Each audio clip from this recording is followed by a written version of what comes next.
Hai semuanya. Berjumpa lagi bareng Mimin Noba di sini. Mimin ucapkan terima kasih ya untuk para sobat Noba yang sudah memberikan support dan kesetiaannya sampai sejauh ini. Dan juga Mimin tidak akan bosan-bosan minum pil Tika Dewa agar terus kerja membawakan episode-episode berikutnya dari BTTH Keabadian Kaisar. Pokoknya jangan bosan-bosan untuk terus mengikuti kelanjutannya. Kalau tidak, Mimin akan membuat kalian tidak bisa tertawa atau menangis. Let's go, mari kita masuk ke dalam ilusi seni radionya.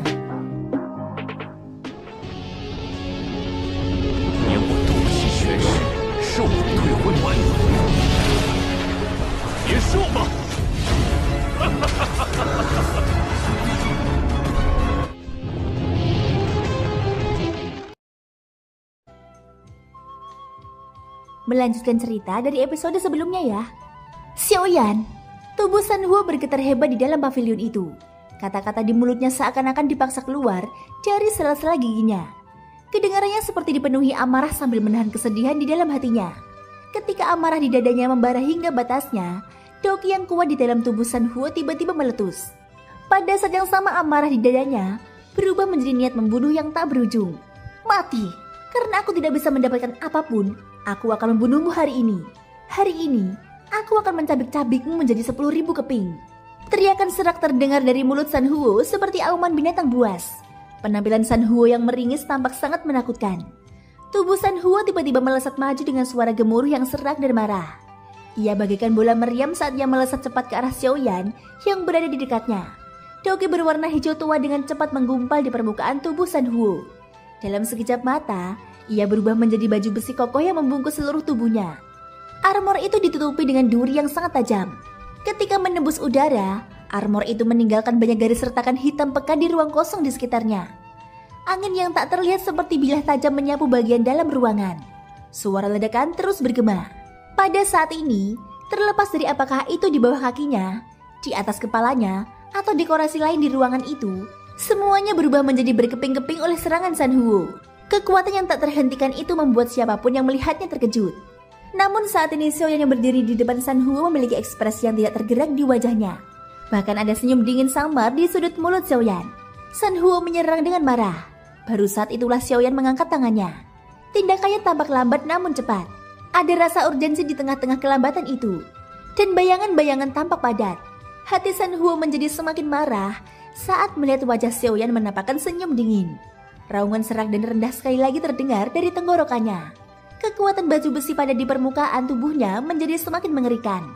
Namun saat berikutnya, tangan Xiaoyan dengan lembut mendarat di baju besi di depannya, yang dipenuhi duri tajam.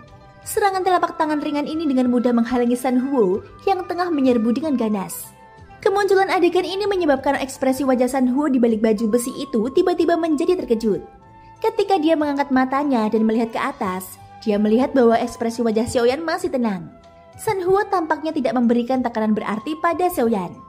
Bahkan dapat dikatakan bahwa serangan habis-habisan Sanhuo hanyalah hal yang mudah bagi Xiaoyan. Bagaimana ini mungkin? Mata Sanhuo terbuka lebar, seolah-olah akan keluar dari rongganya. Ekspresi wajahnya menunjukkan keterkejutan yang amat sangat. Saat tenggorokannya berdenging, keringat dingin dengan cepat mengalir keluar dari tubuh Sanhuo, membasahi pakaiannya. Wajah Xiaoyan menunjukkan senyum dingin saat menghadapi ini. Mata yang hitam pekat dipenuhi dengan penghinaan. Meskipun Sanhuo di hadapannya merupakan seorang bandi bintang 9, di mata Xiaoyan hal itu tidak demikian. Dokimu mencolok tetapi tidak berbobot. Baju zirahmu sangat longgar. Kau sama sekali tidak mampu menahan satu pukulan pun. Menurutku, kekuatanmu sebagai bandi bintang 9 kemungkinan besar diperoleh melalui akumulasi benda-benda eksternal. Mendengar perkataan Xiaoyan, hati Sanhuo tiba-tiba bergetar. Ekspresi wajahnya di balik baju besi itu juga menjadi sangat ketakutan. Dia tidak pernah menyangka bahwa Xiaoyan di hadapannya benar-benar menakutkan. Kekuatannya sebagai bandi bintang 9 sebenarnya baru diperoleh setengah tahun yang lalu dengan mengkonsumsi sejumlah besar pil obat untuk mencapai terobosan. Namun justru karena inilah kekuatannya tidak akan bisa berkembang lagi di masa mendatang. Hahaha, dengan kekuatanmu tidak perlu disebutkan. Paling-paling kau hanya sebanding dengan bandi bintang 8 tahap akhir. Jika itu adalah bandi bintang 9 yang telah berkultivasi dengan cara biasa, bahkan jika orang itu baru saja membuat terobosan, mereka masih akan dapat dengan mudah mengalahkanmu. Kata-kata ejekan Xiaoyan yang kejam menusuk hati Sanhuo seperti duri yang tajam. Hal ini menyebabkan wajah Sanhuo di balik baju besinya berubah menjadi jahat. Namun meskipun begitu, bagaimana mungkin kau bisa menghalangiku seperti ini? Saat San Huo meraung dengan suara serak, tubuhnya tiba-tiba bergerak. Diselimuti oleh baju besinya, dia menghantamkan tinjunya dengan kejam ke kepala Xiaoyan. Dokinya mengembun di lengan lapis bajanya. Kekuatan dokinya menjadi semakin menakutkan. Kemanapun dokinya lewat, bahkan ruang itu sendiri akan langsung runtuh. Xiaoyan mencibir. Dirinya saat ini bahkan mampu menghadapi Bandi Bintang 9 tahap akhir. Jadi dia tidak perlu menghadapi orang di depannya yang bahkan tidak bisa dianggap sebagai Bandi Bintang 9. Lambat, terlalu lambat. Menghadapi serangan San Huo, penilaian Xiaoyan hanya 2 kata, terlalu lambat. Pada saat berikutnya, Xiaoyan sedikit memutar telapak tangannya yang terentang. Kemudian api surgawi yang indah melintas di matanya. Dengan suara bang, tubuh San Huo terlempar ke belakang oleh serangan Xiaoyan. Duri pohon anggur. San Huo yang terdorong mundur masih tidak mau kalah.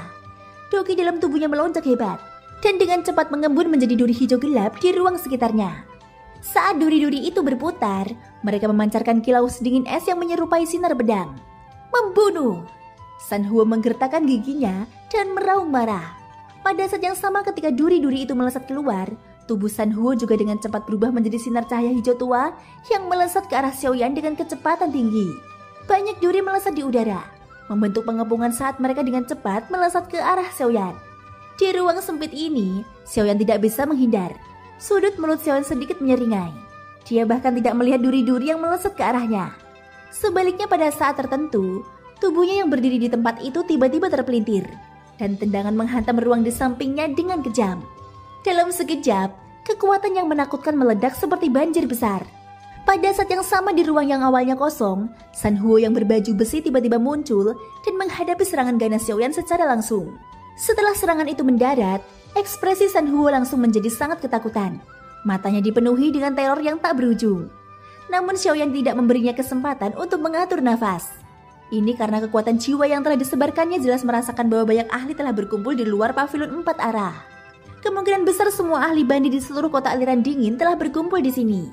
Berdasarkan penyelidikan kekuatan jiwa Xiaoyan, ada lebih dari selusin bandi bintang 9 di antara orang-orang ini. Adapun bandi elit dari berbagai tingkatan, jumlahnya bahkan lebih banyak lagi. Adapun para ahli Dodi, mungkin karena Baying dan San Huo, mereka tidak bergerak dan hanya menonton situasi dari jauh. Hati Xiaoyan tanpa sadar menegang saat merasakan banyaknya ahli di dunia luar. Tidak disangka seluruh kota akan dikerahkan untuk menangkapnya hanya karena dia. Sepertinya aku tidak bisa menunda lebih lama lagi. Xiaoyan bergumam pelan. Tatapan dinginnya langsung tertuju pada San Huo yang telah terlempar. Sudut mulutnya terangkat membentuk senyum yang menusuk tulang. Seketika tubuhnya bergerak. Begitu dia menggunakan langkah pemusnah langit, Xiaoyan langsung muncul di samping San Huo. Cahaya keemasan melesat keluar dari matanya saat tubuh Xiaoyan mengembang dengan cepat. Tubuh kaca berlian. Di luar pavilion 4 arah tempat orang-orang yang tak terhitung jumlahnya berkumpul, banyak sosok dengan cepat terbang seperti meteor. Namun pada saat tertentu, pavilion 4 arah di depan mata orang banyak itu tiba-tiba dihancurkan oleh kekuatan yang menakutkan dalam sekejap.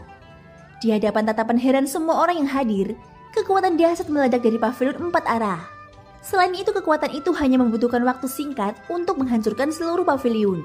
Pada saat yang sama ketika bangunan besar itu runtuh, pilar-pilar cahaya keemasan yang menyilaukan mata melesat keluar dari pavilion seperti cahaya yang dipancarkan oleh matahari. Hal ini menyebabkan semua orang yang melihat pemandangan ini tanpa sadar menutup mata mereka. Sebelum pavilion 4 arah runtuh sepenuhnya, orang-orang di dalamnya dengan cepat berubah menjadi sinar cahaya dan dengan cepat terbang keluar dari dalam.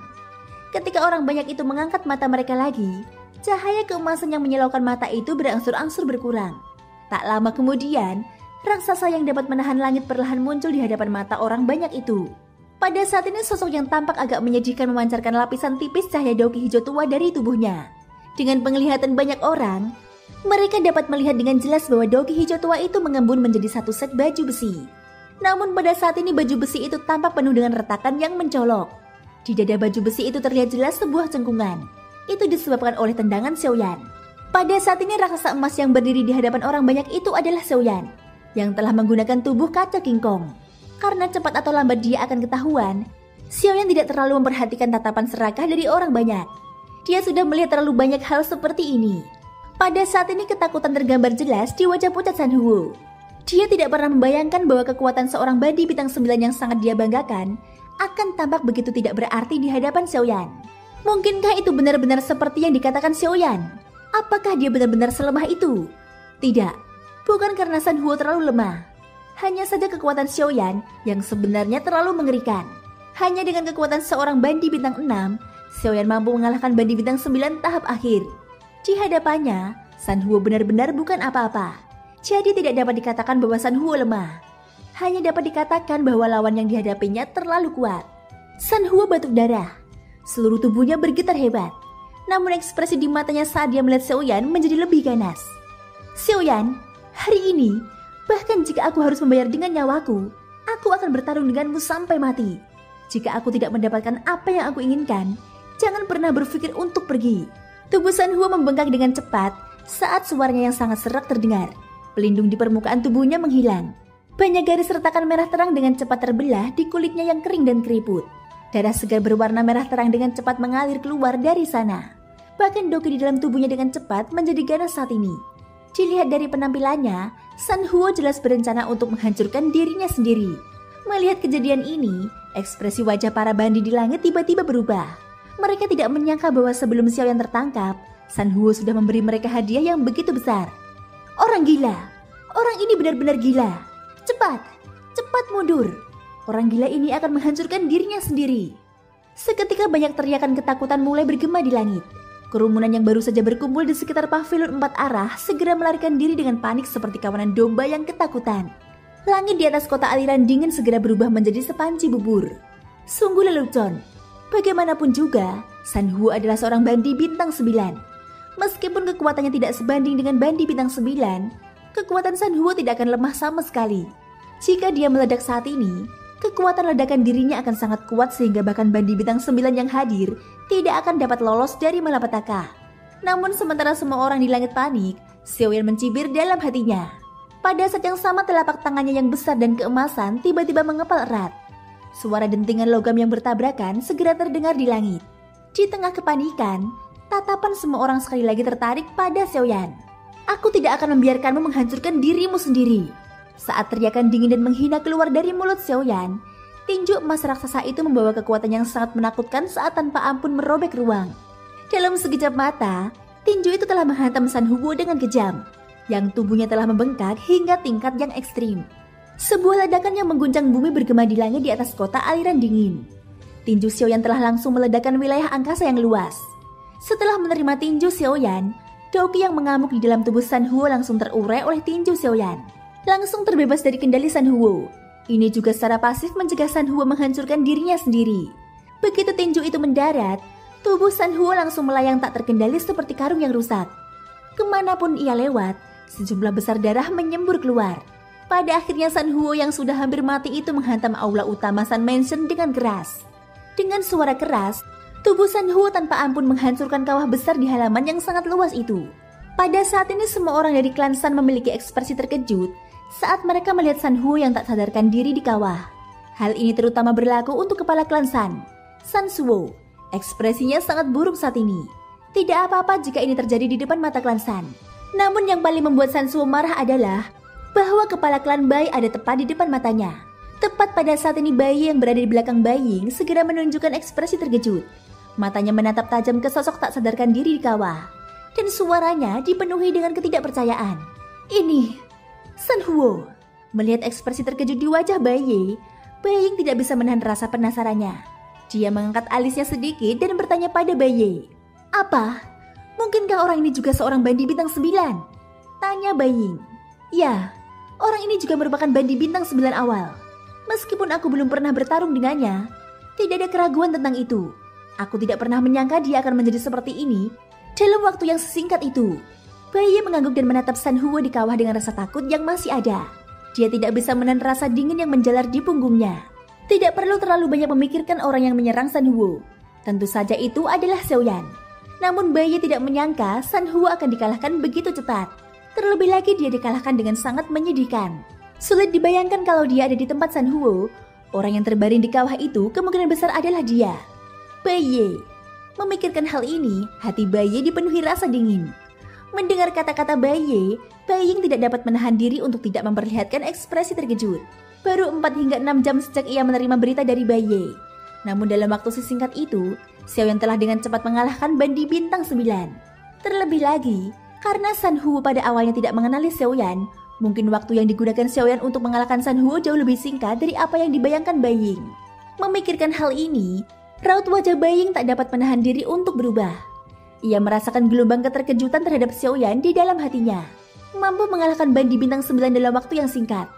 Kekuatan bertarung Xiaoyan hanya bisa digambarkan dengan kata menakutkan. Lagi pula dari apa yang dia ketahui, tingkat kultivasi Xiaoyan saat ini belum melampaui Bandi Bintang 9. Namun segera setelah itu, cahaya yang sangat samar melintas di kedalaman mata Bai Ying.